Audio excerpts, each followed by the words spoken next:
Module 4, Animated Carousel.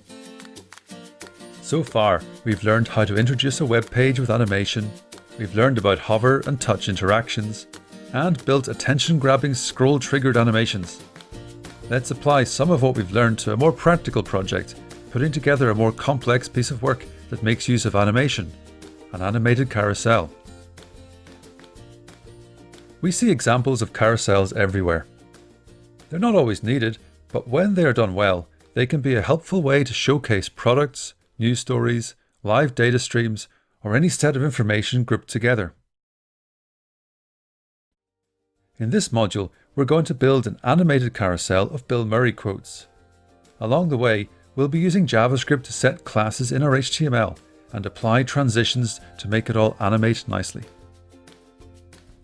We'll also explore ways we can make the carousel pleasant to interact with, letting people select quotes and have the carousel animate their chosen quote into place. By the end of this lesson, you should be more familiar with using JavaScript to manage the state of our UI elements and how we can use these state changes along with CSS to create animated elements.